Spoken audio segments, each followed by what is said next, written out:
Þannig að við höldum áfram í 1. Korintharbréfi 4. kafla, vers 1. Við viljum að taka allan kaflan, þannig að vers 1 til vers 21. Ég skal bara byrja á því að lesa. Þannig líti menn á okkur svo sem þjóna Krists og ráðsmenn yfir leyndardómum Guðs. Nú þess krafist af ráðsmönnum að sérhver reynist trúr, en mér það fyrir minnstu að vera dæmdur af ykkur eða af mannlegu dómþingi. Ég dæmi mig ekki einu sinni sjálfur. Ég mér ekki neins ills meðvitandi, en með því ég þó ekki sýknaður. Það Drottinn sá sem dæmir mig. Dæmi því ekki fyrir tímann áður en Drottinn kemur. Hann mun leiða það í ljós sem í myrkrinu hulið og opinbera ráð hjartanna. Og þá mun hann hver sig hljóta þann lofstýr af Guði sem hann á skilið. En þetta hef ég ykkar vegna, bræður, heimfært til sjálfs mín og Apollos, til þess að þér af okkar dæmi mættu læra regluna, farið ekki lengra en ritað og til þess að enginn ykkar hroki sér upp einum í vil, öðrum til niðrunar. Því að hver gefur þér yfirburði, og hvað hefur þú sem að þú hefur ekki þegið? En hefur þú nú þegar það, hví stærir þú þig eins og þú hefur ekki fengið það að gjöf? Þér eru þegar orðnir mettir, þér eru þegar orðnir auðugir, án vor eru orðnir konungar, og ég vildi óska að þér væri orðnir konungar, til þess að einnig vér mættum vera konungar með ykkur. Mér virðist að Guð hafi sett oss postulana síst allra, eins og dauðadæmda á leiksviði, frammi fyrir öllum heiminum, bæði englum og mönnum. Við erum heimskir sökum Krist, og þér vitrir fyrir samfélagi ykkar við Krist. Við erum veikir en þér sterkir. Þér eruð í hávegum hafðir en við óvirtir. Allt til þessara stundar þolum við hungur, þorsta og klæðileysi, oss misþyrmt. Við höfum engan samastað og við stöndum í erfiði og verðum að vinna með eigin höndum. Hrakirtir blessum við, ofsóttir umberum við, lastaðir áminnum við. Við erum orðnir eins og sorp heimsins, afraka allt til þessa. Ekki rita ég þetta til að gera ykkur kynróða, heldur til að áminna ykkur eins og elskuleg börn mín. En þá þótt þér hefðu 10.000 fræðara í Kristi, þá hefðu þau þó ekki marga feður. Ég hef í Kristi Jesú fætt ykkur með því að flytja ykkur fagnaðarerindið. Ég bið ykkur, verið eftirbreytendur mínir. Þess vegna sendi ég Tímóteus til ykkar, sem elskað og trútt barn mitt í Drottni. Hann mun minna á ykkur á vegi mína í Kristi, eins og ég kenni allstaðar í hverjum söfnuði. En nokkrir hafa gjörst hrokafullir, rétt eins og ég ætla ekki að koma til ykkar, en ég mun brátt koma til ykkar ef Drottinn vill, og ég mun þá kynna mér þá, ekki orð hinna stærilætu, heldur kraft þeirra. Því að Guðs ríki ekki fólgið í orðum, heldur í krafti. Hvað viljið þér? Á ég að koma til ykkar með hirtingavönd, eða í kærleika og hógværð anda? Drottinn, ég þakka þér fyrir orðið þitt, ég þakka þér fyrir náðin og miskunn. Og ég bið Drottinn að hjálpa mér að predika þitt orð, það sem þú hefur að segja og ekki mínar eigin hugmyndir, því að við vitum að þitt orð er það sem gefur líf, það sem umbreytir hjörtum og hugum. Og mínar hugmyndir eru stundum góðar, stundum mjög lélegar. Ég bið Drottinn að þú varðveitir mig og okkur frá mínum hugmyndum og opinberar okkur fyrir þínu orði. Í Jesú nafni. Amen. Þannig að ég veit ekki með ykkur, þegar að ég hitti nýtt fólk, að þá á ég oftast til að það verður svona vandræðalegt moment þegar að ég fer að útskýra hvað ég geri. Vandræðalegt að minni hálfu að því leytinu til að ég veit ekki nákvæmlega hvað ég á að segja, út af því að forstöðumaður hljómar eitthvað svo, forstöðumaður yfir hverju. Þannig að ef ég segi bara að vera að vinna sem forstöðumaður, hvað þýðir það eiginlega? Ef ég segi svona prestur, þá ekki allir kristnir prestar, þannig að ég byrja svona oftast að hafa í vesenni með hvað ég á að segja þegar fólk segir, hvað gerir þú, hvað vinnur við? En allavega, þegar rökin og þegar við byrjum að tala um trú og hvað þýðir að trúa og hvað Biblan segir og annað eins, þá kemur það oft fram hjá fólki sem að ég held að flest öll okkar hér hafi upplifað, það sem að tala já, ok, þú trúir, þú veist að tala þess að 2000 ára gamla bók, ekki eitthvað betra sem þú getur gert við lífið þitt? Ekki eitthvað betra sem þú getur látið vera miðpunkt lífsins heldur útrunnin bók. Og í dag þá þurfum við að díla við vessin sem þessi útrunna bók að gefa okkur, og vessin í dag þau díla við eitthvað sem kallast hroki, sem að ég veit að ekkert eitthvað vandamál fyrir okkur í dag. vanlega í svona 21. aldar samfélagi, en við þurfum að ímynda okkur hvernig að búa í samfélagi sem hrokafullt. Og þetta ég náttúrulega, ég vil ekki að taka mig alvarlega, ég að vera kaldhæðin, ég þarf stundum að taka það fram fyrir fólk. Það auðvitað mikið hroka í dag og ég held að reyna flest allt sem gerist í heiminum sem slæmt á það til að við rekjum það aftur til að fólk hofir of hátt á sjálfan sig og hvað það áskilið og jafnvel of lágt á annað fólk. Þannig að við erum að díla við það í dag. Umræðuefni vessana í dag að vera trúfastir þjónar og hvað kemur í veg fyrir það að við séum trúfastir þjónar.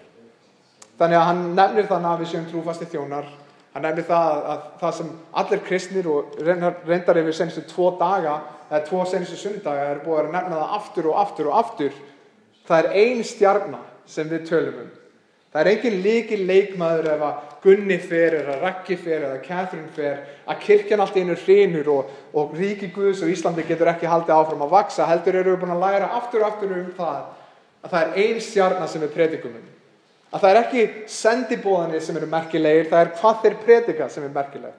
Þannig að umræðefnir í dag að vera trúfastir þjónar og hvað kemur í veg fyrir það að við séum trúfastir þjónar.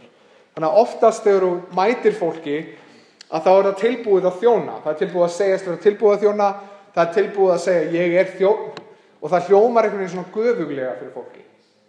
Ég hér, ég horfi ekki, ég ekki hrokafullur, ég bara tilbúin að þjóna og mættur til að þjóna. En það merkilega sem ég hef upplifað í mínu eigin lífi, því að ég hef verið svona sjálfur, ég sagt ég þjónn, bara notið mig á einn eða annan hátt, en þegar fólk byrjaði að koma fram við mig eins og þjón, að þá hætti ég að fíla það að vera þjón. Og þannig það oftast held ég að fyrir okkur í dag, þegar það talar að við erum þjónar Krists, erum við tilbúin að taka öllu því sem því tilheyrir að vera þjónar Krist. Ekki bara þessu göfuga eða það sem hljómar vel, að segja ég þjónn, ég lítillátur. Heldur virkilega að segja, ég þjónn Krist og ég horfi þannig á mig og ég leyfi Kristi að horfa þannig á mig. Þannig það ofta að fólki tekur þetta ekki vel í það þegar að byrja að koma fram við það eins og þjóna. Svo að vessin í dag talar að vera trúfastir þjónar og taklar megin hindrun þess sem hroki. Það að við horfum allt of upp til sjálf okkar. Og orðið notað til að lýsa kennurum og postulunum ráðsmaður í textunum. Það að segja einhver sem ræður yfir ykkur sem hann á ekki. Þannig að ef þú ert ráðsmaður þá veistu það að þú hefur fengið leyfi fyrir því að vera ráðsmaður. Það ekki út af því að þú átt hlutin til að byrja með, þá ertu eigandi. Heldur ráðsmaður einhver sem sér hlutin þegar eigandinn ekki til staða. Þannig að snýst kristin þjónusta ekki að byggja upp sitt eigið ríki. Ekki að byggja upp mikið af lofum fyrir sjálfan sig eða lofum fyrir sérstaka staðsetningu eða stofnun, heldur snýst það að ráða vel yfir því sem að Guð hefur veitt okkur í hendur. Ráða vel yfir því sem að hann hefur treyst okkur fyrir.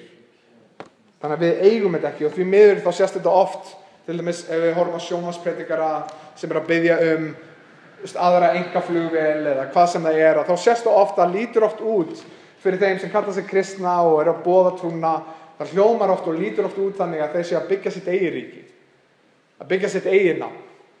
Í rauninni eins og einn sem sagði að var að biðja pening fyrir einkaþotu, að hann gæti ekki komist á alla staðina sem að hann þurfti að komast á, með því að fara bara í svona venjulega Icelandair eða hvað sem það Og þá spurningin, það lykilatriði að þú sért á staðnum?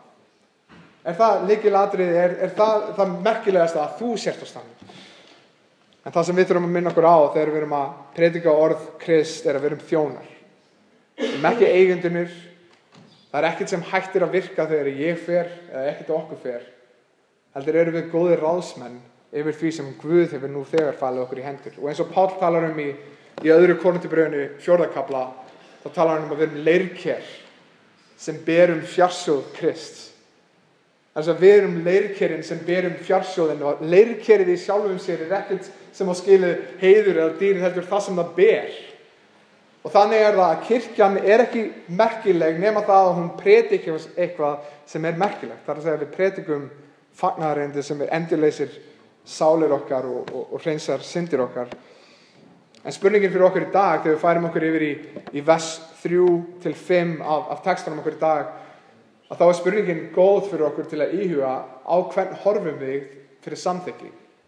Þannig að ef við erum búin að leggja grunninn á því yfir seinustu 2-3 vikunar og kannski ertu orðinn eiginlega bara leiður á því að heyra að við erum þjónar Krist út af því að við erum búin að hamra svo mikið á því að hann aðalstjarnan og við erum það ekki.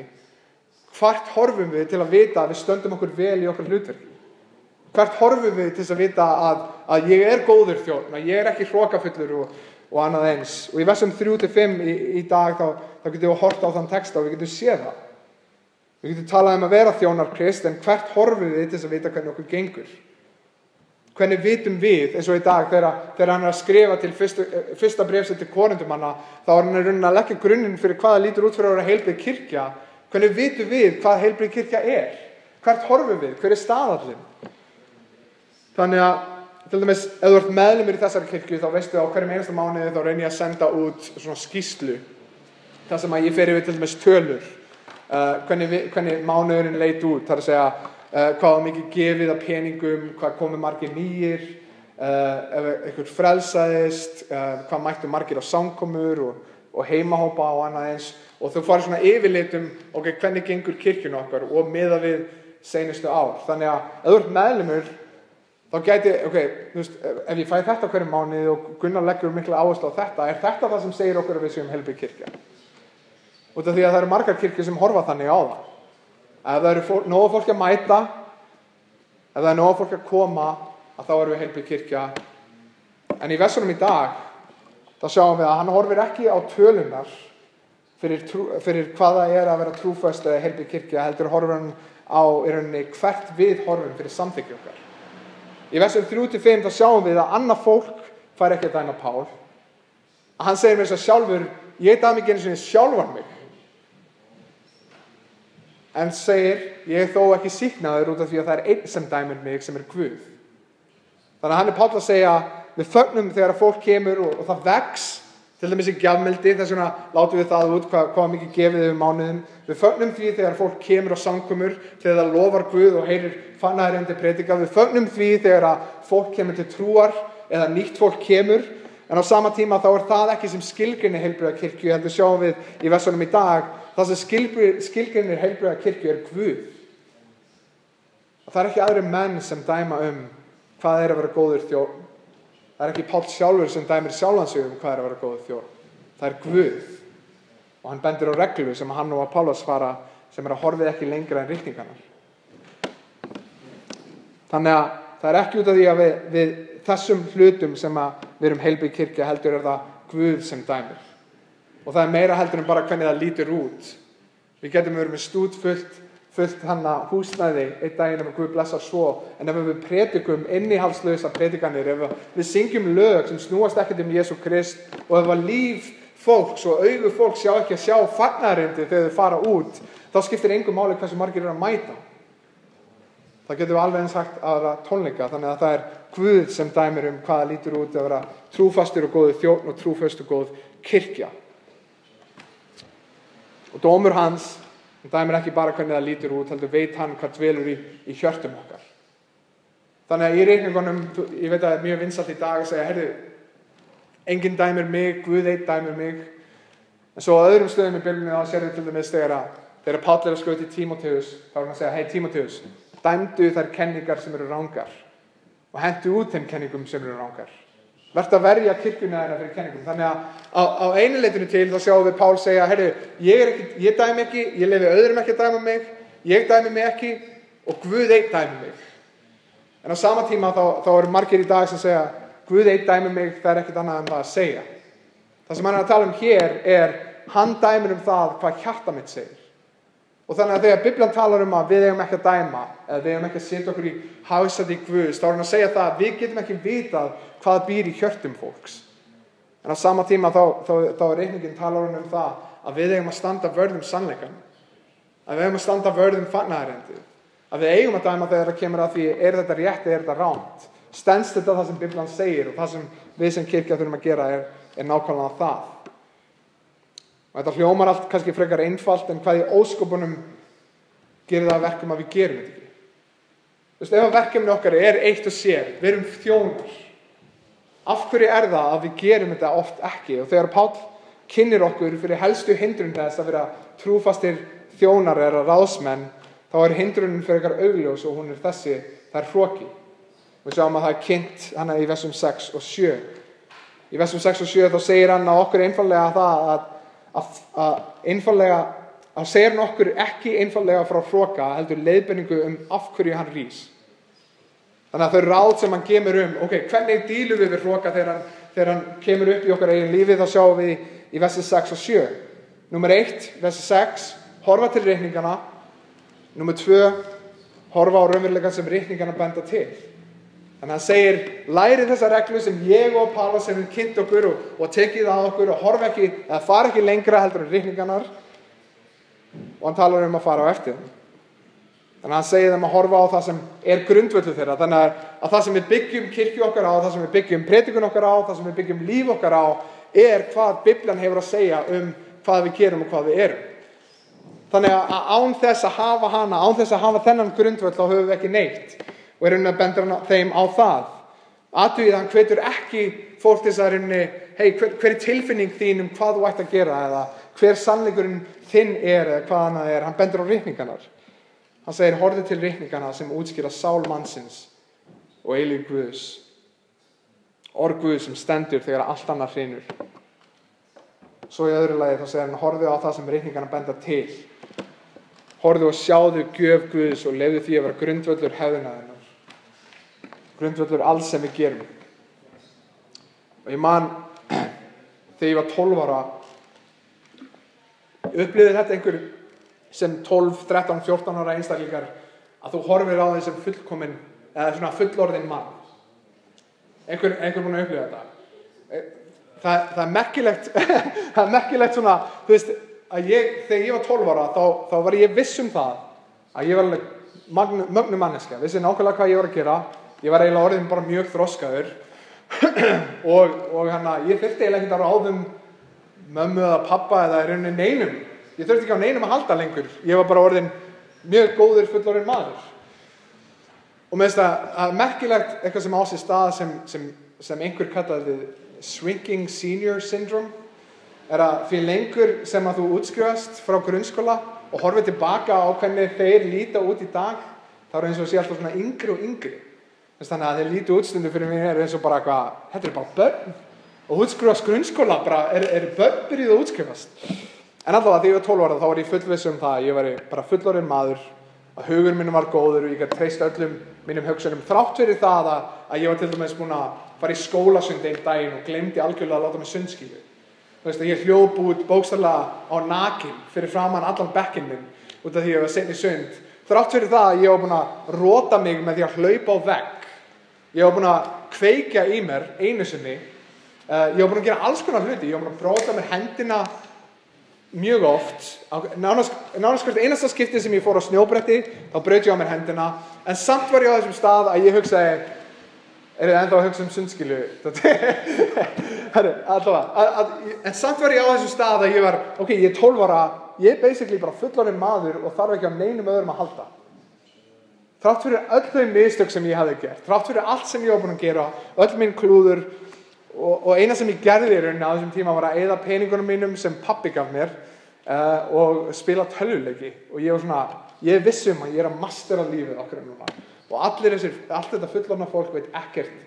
Allt þetta fullorðna fólk er svo skrítið. Það er alltaf að skamma mann. Þó maður gerir ekki neitt, þá er það alltaf eins og textin segir. Þetta er lag fyrir ykkur sem eru Amerikanar. Þrátt fyrir alltaf heimskulega það sem ég gerði, þá var ég aldrei efaðist það að ég væri frekar æðisleg manneskja. Eins og sjálf hver börn, þá er vandamál okkar oftast þetta, að við horfum of hátt á sjálfum okkur og eins og ég gerði á þeim tíma með því að horfa of lágt á annað fólk sem var í kringum mig og það sem var að gefa mig góða visku, að þá horfum við of lágt á Guð sem skapaði okkur. Að þegar við horfum til reikningarna sem grundvöll okkar til þess að þegar að við horfum til reikningarna sem grundvöll okkar, þá bendaði okkur á að við erum, þá sjáum við að við erum ekki þau sem eiga skilið allan heiður og dýr, það er Guð sem á skilið allan heiður og dýr.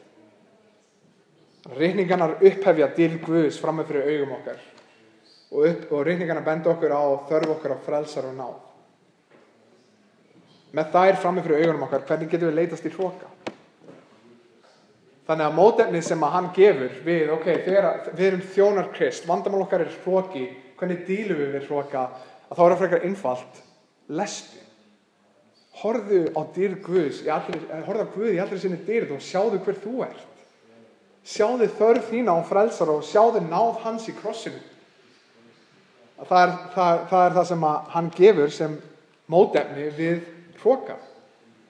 Og ég man til dæmis að nokkur jól í röð, þá bað ég pabba pening. Þetta var svolítið svona asnalegt moment þegar þú ert orðinn of gamall til þess að föndra eitthvað í skólanum fyrir mömmu og pappa og gefa þeim að gjöf. Og svo ertu ekki nógu gamall til þess að eiga pening til þess að kaupa gjöf handa þeim. Og þú ert svona í millistiginu þar sem að þú þarft að gefa þeim gjöf, þú ert ekki að fara að föndra neitt, en þú átt heldur engan pening til þess að gefa þeim. Þannig að það voru nokkur jól þar sem að ég þurfti að fara pappa, ég þurfti að segja, má ég fá pening, af hverju, til þess að kaupa gjöf handa þér. Og ég gerði þetta, fór svo, skafaði smá peninga þessu og keypti mig kannski smá nammi eða eitthvað leys. Og reyndi svo að kaupa eitthvað sem leit út fyrir að vera dýrt fyrir þann pening sem ég fekk, og ef það var einhver auka peningur, kannski gæti ég keypt mér tölvuleik eða eitthvað svoleiðis, hver veit. Þannig að ég gerði þetta í nokkur jól í röð. En ef pabbi hefði til dæmis eitt árið sagt, býttu nú við. Ég ætla ekki að gefa þér pening lengur, ég veit að þú ert að skafa á honum til þess að kaupa nammi á hverju ári og tölvuleiki og gefa mér svo bara eitthvað drasl. Þannig að ég ætla bara frekar að eiga peninginn sjálfur og gangi ég vel með að redda mig gjöf fyrir jólum. Ef ég hefði allt í einu komið, pabbi, þú þarft á mér að halda til þess að fá dót. Hvað ætlar að fá dót ef ég gef þér ekki dótið? Að þá hefði hann mæntanlega að hlegja mér út af því að hann var að gefa mér pening fyrir dótið. Vitandi það að hann gæti líklega sleppt í að gefa mér peninginn og keypt miklu flottara dót út af því að ég var ekki að skafa á hann. Þannig að í svona atriðum þá sjáum við, og því ég hugsa tilbaka, ef að þetta hefði gerst, þá sjáum við heimskuna sem liggur á baku þessa hugsun. Bara auðvitað, ef hann sleppur því bara að gefa þér peninginn, þá er það bara þú sem þarft að redda þér. En á sama tíma, þegar það kemur að Guði, að þá er hrokinn okkar oftast hljómar hann nákvæmlega svona. Þegar ég held að ég sé að við höldum að við séum einhver lykilleikmenn í áætlun Guðs og segjum, Guð, hvernig ætlar þú að redda þessu ef við erum ekki hér til þess að bjarga þér? Ef ég er ekki hér, hvernig ætlar þú að gera þetta? Allan tíman þá minnist við þess að, hey, hvað hef ég sem mér hefur ekki verið gefið þess að byrja með? En oft, þegar hrokinn á sér stað, þegar við finnum okkur og við áttum okkur á hroka okkar, kannski þegar eiginmaður eða eiginkona segir við okkur, heyrðu, sérðu það sem þú ert að gera, sérðu hvernig þú ert að haga þér. Að þá hljómar þetta ekkert eins og ólógískt að haga sér svona. En þegar við minnumst þess að við eigum ekkert sem okkur hefur ekki verið gefið, en við endum samt í hroka, það er svolítið merkilega magnað. Þannig að ég þurfti peningum með pappa til að halda til þess að kaupa jólagjöf handa honum, en hann þurfti ekki á mér að halda. Og í versum 6 þá sjáum við Pál minn okkur á, hvað hefur þú sem þú hefur ekki fengið að gjöf? Hver heldur á sért? Hver heldur þú að Guð sért? Sérðu þig á réttan hátt og sérðu Guð á réttan hátt. Og meðmæli Páls er á þessi, horfðu á ritningarnar og efni þeirra. Horfðu á hvað ritningarnar er að segja þér. Horfðu á það sem að þau benda þér á sem er Kristur í allri sinni dýrð. Og áttaðu þig á því að þú þarft á hans náð að halda. Og ef þú hefur þekkt mig í einhvern tíma, þá veistu að ég er stundum kaldhæðin þegar ég tala við fólk. Og stundum er ég svo góður að vera kaldhæðin að fólk tekur mig alvarlega, þannig ég þarf að taka það fram stundum. Og stundum sleppi ég einfaldlega að taka fram að ég var kaldhæðin. Og leyfi fólki bara að halda að ég sé svolítið skrýtin. Þannig að oftast þá veit, ef við erum í einhverjum svona samkomum þar sem er fleira fólk heldur en bara við, að þá veit konan mín hvernig kaldhæðin mín virkar. Og hún horfir svona á mig, jafnvel þó engin annar fattaði hvað er í gangi, og hún brosir svona til mín. Og ég er bara svona, ég þarf ekkert á öðrum að halda þess að hlæja, mér fannst það bara ógeðslega fyndið sjálfur, þannig ég nýt þess bara sjálfur að vera ógeðslega fyndinn, þótt að engin annar fatti það. Þannig að sumir telja mig dónalegan fyrir að vera kaldhæðin stundum, en ég vil, með þessum versum hér, 8-13, þá vil ég bara segja það að þetta er eiginlega biblíulegt. að vera kaldhæðinn. Þannig að við færum okkur yfir í Pál, þar sem að hann byrjar að vera rosalega kaldhæðinn við Korinthumennina. Þannig að ef þú vilt vera guðlegur eins og ég, að þá skaltu bara fylgja mér í minni kaldhæðni. Við getum farið hérna í vers 8, þar sem hann byrjar að þylja upp.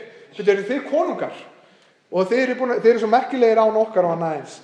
Þannig að þeir haga sér eins og konungar, eins og ríkir menn, á meðan postularnir, þeir sem fara fyrir trú þeirra, eru aðeins ríkir í ofsóknum, í rauninni því að fólk fer illa fram við þá. Og eins og gæinn sem náði að komast upp á leikritið, minnst það æðislega myndin sem hann málar fyrir okkur, eins og gæinn sem, ég veit ekki hvernig þetta þýtt yfir á ensku, en á íslenskunni þetta gæinn sem það er mála svið fyrir okkur, þar sem það er leikrit að eiga sér stað. Þú hittir einhvern gæja svona á endunum á leiksviðinu sem er bara ógeðslega sáttur með að vera komin allavega upp á svið. Þá getur hann átt að segja á því að hans atriði er basically bara að deyja og ekkert annað. Þannig að eins og þeir sem eru deyjandi, á meðan Korinthumennirnir sækjast í að vera vitrir og sterkir og hafðir í hávegum og konungar, að þá er raunveruleikinn Páls að það er að horta á hann sem þjáðan, að horta á hann sem heimskan, sem ofsóttan, sem veikburða, sem óvirtan, misþyrmdan, hungraðan og þorstaðan, klæðislausan og fátækan. Hver sem segir okkur að trú okkar snúist að eiga þægilegt líf. Ég held að Guð, maður sér alveg karaktera í Biblíunni þar sem Guð blessar með rosalega góðu lífi. Það eru konungar í Biblíunni sem eiga rosalega mikið. En svo að öðru lagi, þá er fullt af guðlegu fólki í Biblíunni þar sem við sjáum eins og hér, Pál. Þannig að lýsa sínu lífi sem að fylgir mest við að vera mjög þjáður. Og það er ekki Pál sem sækist í þessa hluti, heldur það sem hann fekk. Þannig að hversu oft þá viljum við bæði dýrð og sameinast Kristi í smán hans. Hversu oft er það sem að við viljum bæði hrokan og auðmýktina. Hversu oft er það að við predikum heimsku krossins en viljum þó að allir klappa okkur á bakið fyrir að vera vitur. Og í kaldhæðni sinni er Pál að gefa okkur samanburð í hugsun andans og hugsun líkamanns. Spurningin fyrir okkur í dag er: sækist þú eftir korunu Sesar sem eru umvafin gulli og mannlegum lofum, eða þyrni korunu Krist sem eru umvafin þjáningu en guðlegri dýrð og blessun? Þannig að það er í þeirri mynd sem Jesús Kristur gefur fyrir að vera lærisveinn sinn. Taktu upp krossinn og fylgdu mér, deyðu sjálfu þér. Það er mynd upp á þjáningu. Og þrátt fyrir að kannski Guð, blessar Guð þannig að við megum alltaf að eiga heimili sem við búum í og mat til að borða en annað eins. En oftar en ekki þá er mikið þjáningu í því að eiga það lífi. Ég segja, ég er ekki minn herra, drottinn er minn herra. En fyrir kraft andans þá fá að gera það. En kaldhæðni Páls, hún er ekki notið til þess að gera lítið úr þeim, heldur úr ást. Og hér er lagt gott fordæmi fyrir okkur að stíga ekki af sannleikunum, en heldur ekki stíga í rauninni að þú getur predikað sannleikan að samt sama tíma elska. Í kirkjunni í Korintu eru margir tilbúnir að predika, margir tilbúnir að taka míkrófóninn og fá smá athygli, en Pál minnir þá á, þrátt fyrir að eiga marga fræðara, þá eiga þeir ekki marga feður, sem leggur ástæða bak við ávitun Páls. Hann ávitar Korinthumennina ekki til að særa þá eða niðurlægja, heldur út að hann elskar þá sem börnin sín og vil sjá þau blómstra. Kannski ekki oftast þannig sem ég nota mína kaldhæðni, en við getum lært að nota kaldhæðni til þess að sjá fólk blómstra. Og ég er 27 ára gamall og senustu 3 ár hafa verið erfið að fyrir þeim til að, sérstaklega með því fólki sem Guð hefur blessað, eins og það sem er búið að ganga í trúnni lengur en ég hef verið til, basically. Að þetta er það sem maður á að gera í að leiða kirkju, elska fólk eins og faðir elskar börnin sín.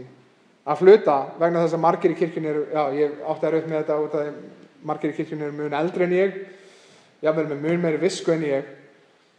En ég vil að þið vitið allavega, ef einhvern tímann ég kem til ykkar til þess að ávita, þá er það ekki út af því að persónuleiki minn er bara þannig ég elska ágreining. Ég þoli ekki ágreining, þannig að ef ég kem og það er einhver ágreiningur í þessu stað, þá er þetta ég elska ykkur. Kannski skilið þið ekki akkurat núna eða þá, en ég vona að það sé alltaf á hreinu þegar uppið staðið að allt sem ég geri sé af ást og kærleika. Og ég heyri Pál skrifa hér og ég minnist Jóhannes Guðspjaldsins. Í Jóhannesarguðspjalli 1. kafla í 14. versi, þegar talað komu Jesú Krist, þá sagt, hann kom fullur náðar og sannleika. Þannig að hann kom, hann var fullur af náð, hann náði fólk sem átti ekki skilið hans gjöf, en hann tók ekki bensíngjöfina af sannleikum. Hann gat verið fullur náðar og sannleika á sama tíma og það fordæmi okkar. Og ég held að það sé það fordæmi sem að Páll að leitast í hér. Með Jesú Krist fordæmi segir Páll, fylgi mér, eins og við sjáum í versi 16. Og seinna í Korinthubréfinu í 11. kafla þá segir hann, svo lengi sem að ég fylgi Kristi. Fylgi mér svo lengi sem ég fylgi Kristi. Og okkar verk sem helbig kirkja, sem trúfastir ráðsmenn og þjónar, ekki aðeins að standa og predika sannleik, heldur felur það einnig í sér hvernig við stöndum og predikum þann sannleik. Þannig að þú getur tekið kassa í vinnunni þína, standið upp á borði í vinnunni þínu og öskraði við alla fagnaðarindi Guðs og þessu allir syndarar og þurfa að náða að halda. En Biblían leyfir okkur ekki að komast upp með það að predika bara sannleika. Heldur leggur hann hér til dæmis í að ávíta Korinthumennina, í hvernig Jesús kom eins og við sjáum í Jóhannesarguðspjalli 1. kafla. Það sjáum við okkur ber ekki bara að predika sannleik, heldur predika sannleik með náð. Sem feður frekar fæðarar full af sannleik en einnig náð. Þannig að Páll hann skorar á okkur og á þá hrókafullu sem niðurlægir Pál og hans verk þarna og hann minnir þá á að hann mun koma ef Guð leyfir. Já, ofta erfitt með að ímynda mér hvernig Páll en ég ímynda mér að ég vilja ekki rífast við hann. Það svona hvernig hann skrifar og það hljómar eins og hann sé ekkert svona eitthvað lítilmenni í sér. Það var interesting að eiga samræður þar sem að þú ert ósammála Páli, eins og við sjáum að hann lappar fram fyrir kirkjuna og ávítar Pétur fyrir framan alla kirkjuna.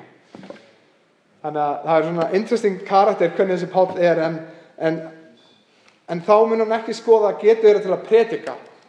Þannig að við erum búin að fræðast hvernig Korinthumennirnir þeirra uppháfið fólk sem gátu talað vel. Þannig að hann talar ekki að fara til þeirra sem kunna að predika, heldur allan að kanna verkin þeirra.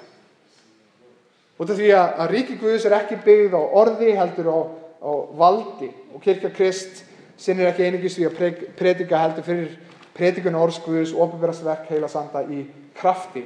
En hvernig kraftur? Hvernig kraftur Guðs? Og ef þú ólst upp í kirkjum, þá mismunandi hvernig fólk leggur áherslu á þetta. Það eru suma kirkjur sem að gera mjög lítið sem ekkert úr verki Guðs. Það sem að það einhvern veginn bara, já, vonandi verður jákvæðir í hugsun. Aðrar kannski meira karismatiskar kirkjur leggja áherslu á það að þú kannski dettur í gólfið eða, ég veit ekki, hlaupir hringi eða eitthvað annað eins. Það fer eftir í hvernig kirkjuumhverfið þú ólst upp í, hvernig þessi vers þýdd, en með við það sem hann að skrifa, þá held ég að við getum komist að góðri niðurstöðum hvað versin að segja. En ég held að Páll sé með í huga hér eitthvað mun dýpra heldur en tímabundna upplifun á samkomum og hættir svo þegar fólk fer heim. Þannig að má Guð láta fólk detta í gólfið algjörlega. Ef hann vill gera það, þá getur hann látið alla okkur vera brúður og gera það sem við viljum. Guð má gera allt sem hann vill. En kraftur Guðs mest auðsjör í breyttum hugum, í hjörtum og lífum. Þegar þú sér eitthvað sem að hataði fólk áður og þú sér hvernig ást hans búin að vaksa. Þegar þú sér eitthvað sem að bókstaflega hataði og afneitaði Guði með hegðun sínum og orðum sínum áður og sér núna hann lofa Guð með öllu sínu lífi, þar kraftur Guðs mest auðséður. Páll minn okkur á, ekki dæma predikara af orðaforða þeirra, sem svolítið gott fyrir mig, þegar orðaforði minn ekkert endilega rosalega sterkur, eða hæfni í halda ræði, heldur hvort að orð hans hafa einhvern kraft. Þannig að það kemur að því að dæma þetta heilbrigð kirkja? Þá skiptir mestu máli ekki hvernig hann talar, heldur hvað hann að tala. Hvað verið að tala. Hver miðpunktur samkomunnar? Hver fókus samkomunnar? Eru líf að breytast? Það fólk einfaldlega glatt við að heyra góðan predikara, góða ræðu? Þannig að hvernig erum við trúfastir þjónar eða ráðsmenn? Í texta dagsins varað við hroka. Það kynnt Biblíuna sem mótefni við hroka. Ég held að best fyrir okkur átta okkur á hver Guð og hver við erum. Þannig að ef þú hefur hitt með einhvern tímann og það eitthvað vandamál í þínu lífi, þá hefur líklegast heyrt það spurningar strax: ertu að lesa, ertu að biðja? Og því að oftast þá kemur vandamál, kemur hroka, kemur alls konar hugafar sem ekki guðlegt þegar við tökum augun okkar af Guði. Átta sig á hver Guð og hver þú ert. Og í rauninni Páll að segja að orð Guðs sé það sem breytir okkur. Hægt var að segja þá fræðimenn sem hann ætlar að reyna hvort orð hans sé með krafti, rauninni að hann sé að fara til þeirra að segja predikiði Biblíuna, predikiði fagnaðarinn. Þannig að oft lagt áherslu á fyrir predikara að hafa eitthvað svona gagnlegt, eitthvað hagnýtt eða verkleg ráð sem að fólki geti tekið með sér heim og verið með eitthvað svona heimavinnu yfir vikuna, sem ég held að sé mjög gott og það er að Biblían hún áminnir okkur, hún hvetur okkur til góðra verka, hún umbreytir hjörtum okkar og það er alltaf eitthvað í hverjum texta sem að gera það, en í dag þá held ég að besta verkefni okkar sé einfaldlega að trúa þessu. Ég held að við áttum okkur flest á því að við erum ekkert annað en þjónar Krist. Ég held að það sé ekkert vandamál fyrir okkur. Ég held að flest okkar áttum okkur á því að hroki er vandamál, bæði innan kirkjunar og utan hennar. Þegar það kemur að því að mótefninu, það að við horfum til ritningana, þar held ég að helsta vandamál kirkjuna sé. Þannig að ég held að það eina sem við getum tekið fyrir okkur í dag er trúir þessu. Trúir því að Biblan mótar tilbeiðslu okkar á einum eina sanna Guði.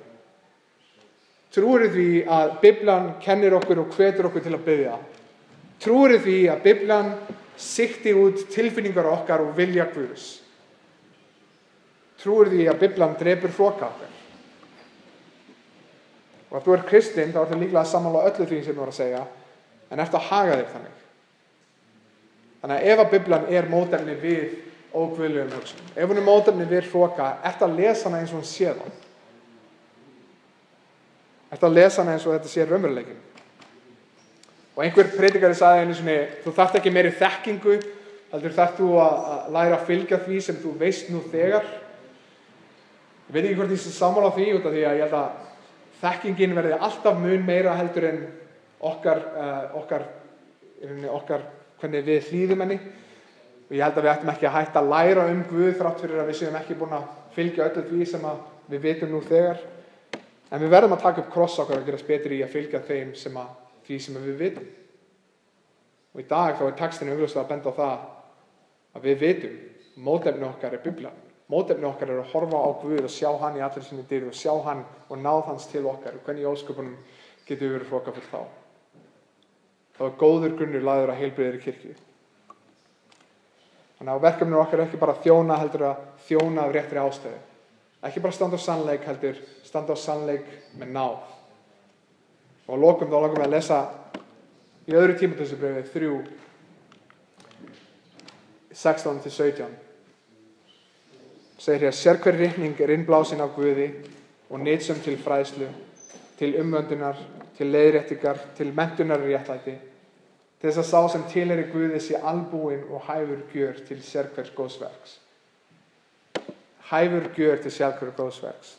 Þannig að ef þú ert komin á þennan stað til langi að Guð noti þig til þess að byggja upp kirkjuna, til þess að byggja upp fólki í kringu þig og þú finnir það á þeim stað, mér líður eins og ég geti það ekki okkur núna, þá er annað Tímóteusarbréf að segja við okkur, það er ritningarnar sem áminn okkur, ment okkur í réttlæti, veit okkur umvöndun og veit okkur leiðréttingu til þess að við getum verið tilbúin að gera allt það sem Guð hefur fyrir okkur. Alltaf er grunnur okkar ritningarnar og það sem að þeir sem fóru fyrir siðabótunum prediku var á latínu sola scriptura, það allt sem við predikum, allt sem við gerum er byggð á valdinu sem er ritningarnar fyrir okkur. Og það er rosalega ofta, það er kannski cool núna að vera með eitthvað latínu orð og eitthvað svona, en erum við tilbúin að fylgja þeim? Flott að segja soli deo gloria, Guði einum sé dýrðin. En erum við tilbúin að lifa hann? Erum við tilbúin að segja meira heldur bara sola scriptura? Erum við tilbúin að byggja líf okkar á Biblíunni?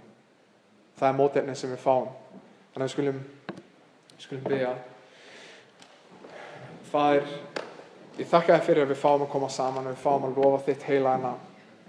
Ég bið Drottinn að þú varðveitir og þú Þú veitir okkur, þú breytir hjörtum okkar. Ég bið Drottinn að gefa okkur þorsta eftir þínu orði, hungra eftir þínu orði. Hjálpa okkur að elska þig í öllu okkar lífi. Hjálpa okkur með öllu sem við gerum og erum að gefa þér dýrðina, Drottinn. Ritningarna tala að við erum þjónar. Hversu oft hefur það verið að þegar það hljómar göfuglega þá erum við tilbúin að segja já við því. En erfiðleikarnir koma þegar að fólk byrjar að koma fram við okkur eins og þjóna eða jafnvel að þegar við áttum okkur á því að við raunverulega erum það. Ég bið Drottinn að umbreyta hjörtum okkar, umbreyta augum okkar sem horfa til þín. Þegar við erum í góðum aðstæðum þar sem að þú ert að blessa óvænt, Drottinn, með líkamlegum blessunum. Drottinn, megum við horfa til þín og ekki hafa augun á blessunum þínum. Ekki leitast eftir hendi þinni, eftir hverju þú getur gefið okkur, heldur frekar því sem að þú ert, Drottinn. Leitast eftir þér. Ég bið Drottinn að varðveita okkur. Ég bið að leiða okkur skref. Ég bið Drottinn að nota okkur þessa viku til að vera þér til dýrðar. Ég bið að hjálpa okkur að fylgja þessu eftir. Hjálpa okkur að trúa þessu. Ég held að við segjum öll hér inni trúast þessu. Hjálpa okkur að lifa eins og við trúum þessu. Hjálpa okkur að muna. Drottinn, að mótefni okkar, við hroka okkar og við óguðlegum hugsunum að horfa til þín í allri þinni dýrð. Megum við sjá þig, hversu verðmætur þú ert og sjá þína náð til okkar. Drottinn, við áttum ekki skilið krossin en þú gafst okkur gjöfina. Þú endurleisti syndara, Drottinn. Ég bið Drottinn að varðveita okkur. Ég bið að hjarta okkar megi vera hreint. Ég bið að fyrirgefa syndir okkar. Og megum við horfa til fagnaðarins og leitast eftir því þegar við sjáum hvernig þú elskar, leitast eftir því að elska. Þegar við sjáum hvernig þú fyrirgafst, leitast eftir því að fyrirgefa. Þú ert magnaður og heilaður Guð og við þökkum þér fyrir að við fáum að koma saman og heiðra þitt nafn hér í dag. Í Jesú heilaga nafni. Amen.